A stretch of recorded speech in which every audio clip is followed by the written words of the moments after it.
Nandito po tayo ngayon sa Kanlungan sa Pasig, kung saan po gaganapin natin ngayong araw na to ang Parol ng Pag-ibig Outreach Program. So excited po kami kasi sa araw na ito, mapapakita na natin ang ating output, ang ating fruits of our efforts sa paggawa ng mga parol at maibabahagi natin ito sa ating mga beneficiaries. On behalf of our President, Ms. Melody Del Rosario of MPIF, and our Chairman, Mr. Manny B. Pangilinan, gusto ko pong magpasalamat sa Kanlungan sa Pasig dahil sa inyong malugod na pagtanggap sa MPIC, MPIF at MWEL team ngayong umaga.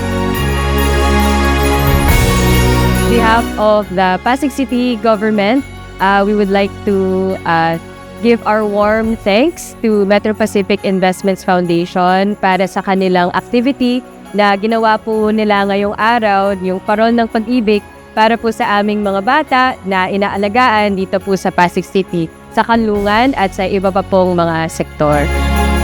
Maraming salamat sa Metro Pacific Investment Foundation at sa mga sponsors, lalo na sa mga major sponsors ng inyong organisasyon. Malaking kagalakan sa aming opisina, lalo na sa mga bata na nangailangan ng pag-aaruga at kasiyahan, lalo na sa araw sa panahong ito na Pasko.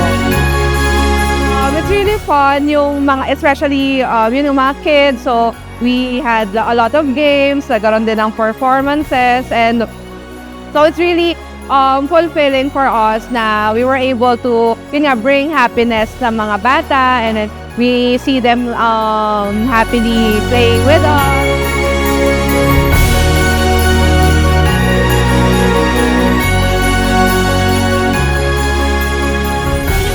Blessing po ninyo dito, lalo na po yung mga parol, ay malaki pong tulong sa amin yan.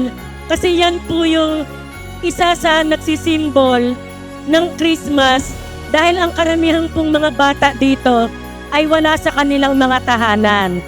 So dahil po sa parang na yan, kada titingnan namin kahit kami, may lungkot pero andun ang saya kasi muli nating isinasabuhay o ginugunita yung pagsilang ng ating Panginoong Hesus.